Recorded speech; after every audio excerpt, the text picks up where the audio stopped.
आज हम करने वाले हैं इस सेकंड पार्ट को आपके सामान्य प्रबंधन के 50 क्वेश्चंस का फास्ट रिवीजन। सभी क्वेश्चंस आपके वन लाइनर रहेंगे। इसका प्रीवियस सेट आपने अगर नहीं देखा है तो आप सभी देख लीजिएगा, क्योंकि कम टाइम में ज़्यादा रिवीजन करने का हम प्रयास करेंगे और ज़्यादा से ज़्यादा क्वेश्चंस करने का प्रयास करेंगे। और इन सभी पार्ट में आपके जितने भी आपके टॉपिक है, जो आपके सिलेबस है, उन्हीं टॉपिक में से आपको वन लाइनर मिलने वाले हैं। तो चलिए शुरुआत करते हैं। सबसे पहला क्वेश्चन है कि प्रत्येक उच्च अधिकारी अपने अधीनस्थों को कुछ शक्तियां और कार्य सौंपता है ताकि जो अधीनस्थ कर्मचारी हैं वो प्राप्त सत्ता के आधार पर अपने कर्तव्यों का पालन कर सके। यह पद सोपान का कौन सा गुण है? तो एक तरह से अगर हम देखें तो सत्ता का प्रत्यायोजन। यह पद सोपान का कौन सा गुण है? तो सत्ता का प्रत्यायोजन। तो आप सभी का यहाँ पे करेक्ट है। देन नेक्स्ट है कि मकान मालिक को चुकाया गया जो किराया होता है कहाँ पर क्रेडिट किया जाता है? मकान मालिक को चुकाया गया जो किराया होता है कहाँ पर क्रेडिट किया जाता है? तो रोकड़ खाते में। कहाँ पर क्रेडिट किया जाता है? तो रोकड़ खाते में क्रेडिट किया जाता है। किसी साझेदारी संलेख में ऋण पर जो ब्याज के विषय में कोई बात ना लिखी हो, यदि ऋण पर ब्याज के विषय में कोई इंटरेस्ट के बारे में बात ना कही गई हो, तो ऋण पर कितने प्रतिशत ब्याज दिया जाता है? तो 6%, 6% का ब्याज यहाँ पे दिया जाता है। देन नेक्स्ट है कि अभिप्रेरणा जो है व्यक्तियों की दशा का वह समूह है जो निश्चित उद्देश्य की पूर्ति के लिए निश्चित व्यवहार को स्पष्ट करता है। कथन किसका है आपके? तो यह कथन है वुडवर्थ का। यह कथन किसका है? तो यह कथन है आपके वुडवर्थ का। ठीक है, आप सभी का यहाँ पे राइट है। देन नेक्स्ट है कि ब्रूम ने अभिप्रेरणा का कौन सा सिद्धांत प्रतिपादित किया था? तो प्रत्याशा सिद्धांत। ब्रूम ने अभिप्रेरणा का कौन सा सिद्धांत प्रतिपादित किया था? प्रत्याशा सिद्धांत प्रतिपादित किया था आपके। जहां पर प्रबंध का कौन सा कौशल उच्च स्तर का होता है वहां पर क्या संभावना बनती है? जहां पर प्रबंध का कौशल उच्च स्तर का होता है वहां पर क्या संभावना बनती है? तो सतत विकास की। क्या संभावना बनती है? सतत विकास की संभावना बनती है। नेक्स्ट है कि उपभोक्ता संचालित विचारधारा में सर्वोपरि किसे माना जाता है? उपभोक्ता संचालित विचारधारा में सर्वोपरि किसे माना जाता है? तो उपभोक्ता को माना जाता है। किसे माना जाता है? उपभोक्ता को माना जाता है सर्वोपरि।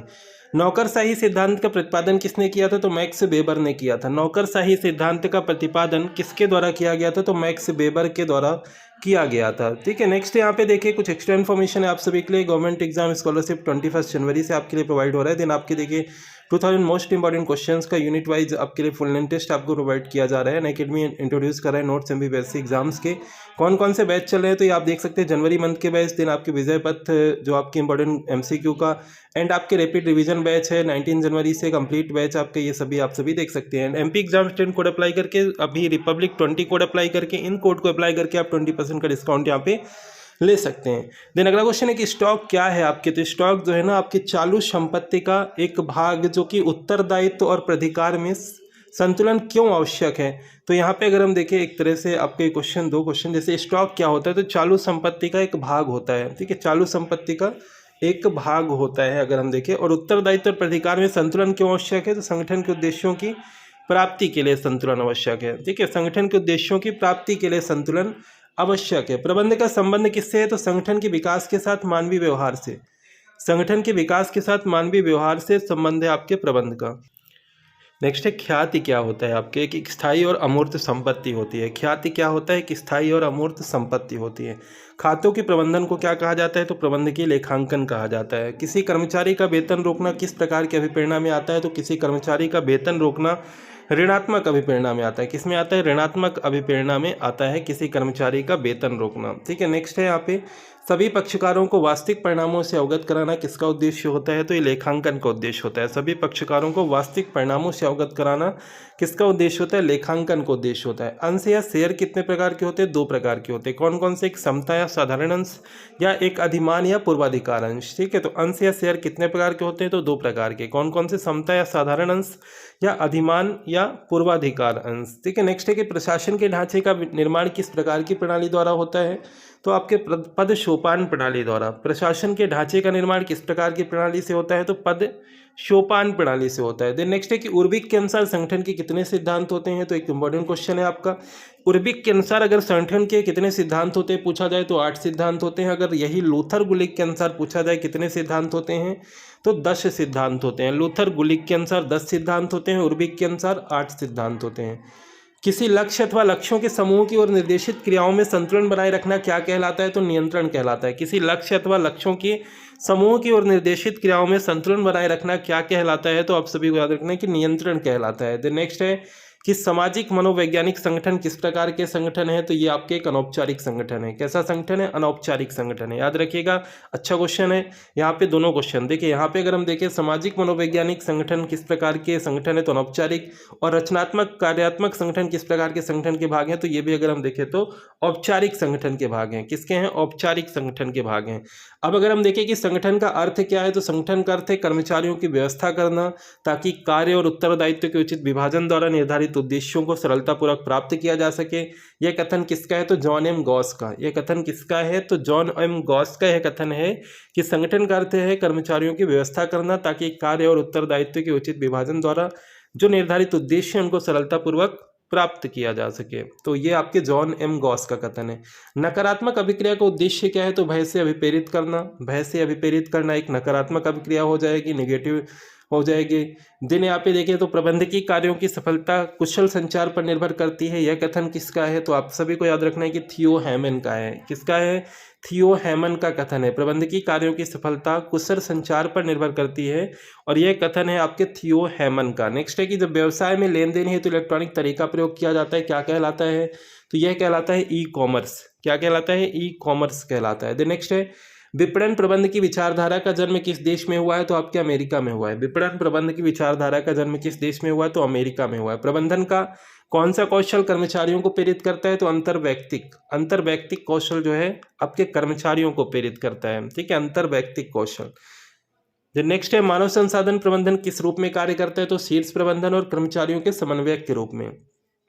शीर्ष प्रबंधन और कर्मचारियों के समन्वयक के रूप में कार्य करता है। नेक्स्ट है कि किसी वस्तु के मूल्य निर्धारण को मुख्य रूप से कौन सा तत्व प्रभावित करता है?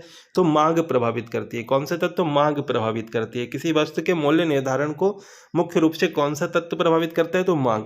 टीक्यूएम का फुल फॉर्म क्या होता है? तो आपसे भी याद रखना है कि total quality management previous year का क्वेश्चन है। पीवाईक्यू का क्वेश्चन है कि टोटल क्वालिटी मैनेजमेंट होता है टीक्यूएम का फुल फॉर्म। अगर आपसे पूछा जाए B2B का फुल फॉर्म क्या होता है? B2B, business to business. B2B का फुल फॉर्म क्या है? तो बिजनेस टू बिजनेस होता है B2B का फुल फॉर्म। ठीक है, फुल फॉर्म आपके पूछे जाएंगे एग्जाम में।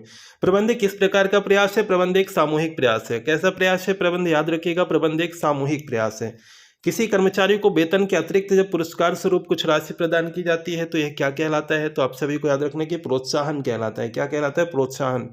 किसी कर्मचारी को वेतन के अतिरिक्त जब कुछ राशि दी जाती है तो प्रोत्साहन कहलाते हैं, इंसेंटिव। एक तरह से सब एक के लिए और एक सब के लिए क्या दर्शाता है? तो सामूहिक उत्तरदायित्व दर्शाता है। सब एक के लिए और एक सब के लिए क्या दर्शाता है? तो सामूहिक उत्तरदायित्व दर्शाता है।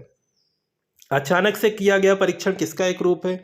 नियंत्रण का। अचानक से किया गया एक परीक्षण किसका रूप है? तो नियंत्रण का। विज्ञापन भर्ती का कौन सा स्रोत होता है? तो विज्ञापन भर्ती का बाह्य स्रोत होता है। कैसा स्रोत है? बाह्य स्रोत है। सर्वप्रथम प्रशासन और प्रबंधन में किसने अंतर स्पष्ट किया था? तो ओलिवर सेल्डन ने। इंपॉर्टेंट क्वेश्चन है, ओलिवर सेल्डन ने सर्वप्रथम प्रशासन और प्रबंधन में अंतर स्पष्ट किया था। देन नेक्स्ट, जैसे कि देखिए कि व्यवसाय की सफलता या असफलता के लिए कौन उत्तरदायी रहता है? तो प्रबंधक रहता है। व्यवसाय की सफलता या असफलता के लिए कौन उत्तरदायी रहता है? तो प्रबंधक रहता है। प्रबंधन के संपूर्ण ढांचे की नींव क्या है? तो संगठन।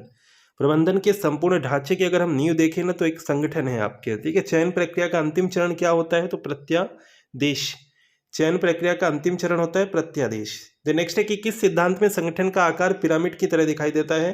तो यह सिद्धांत है पदसोपान सिद्धांत। पदसोपान सिद्धांत। जब संस्था की भविष्य में आय निश्चित या नियमित हो तब क्या निर्गमित किया जाता है? तो ऋण पत्र या बॉन्ड। जब संस्था की भविष्य में आय निश्चित या नियमित हो तब क्या निर्गमित किया जाएगा? तो ऋण पत्र या बॉन्ड को निर्गमित किया जाएगा। अगला क्वेश्चन है कि यह देखना कि कार्य योजना के अनुसार चल रहा है या नहीं। किसका कार्य है आपके? तो ये नियंत्रक का कार्य है। नियंत्रक जो होगा ना वही देखेगा कि कार्य सही से चल रहा है नहीं चल रहा है। ठीक है, तो नियंत्रक का कार्य होता है। नेक्स्ट है कि राष्ट्रीय हित के स्थान पर स्थानीय हित किस व्यवस्था को दर्शाता है?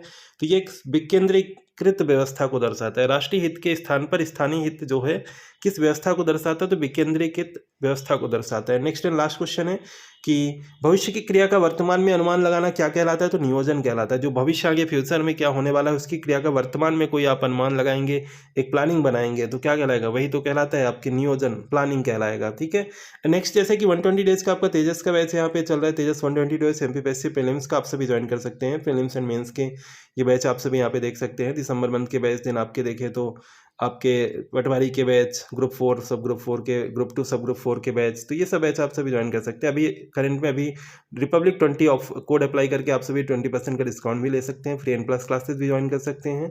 तो ज्वाइन कीजिए, इन चैनल से जुड़ जाइए, चैनल को सब्सक्राइब कर लीजिएगा, बेल आइकन प्रेस कर लीजिएगा, जिससे कि आने वाले वीडियो को नोटिफिकेशन आपको मिलता रहे। तो मिलते हैं नेक्स्ट वीडियो में। Thank you.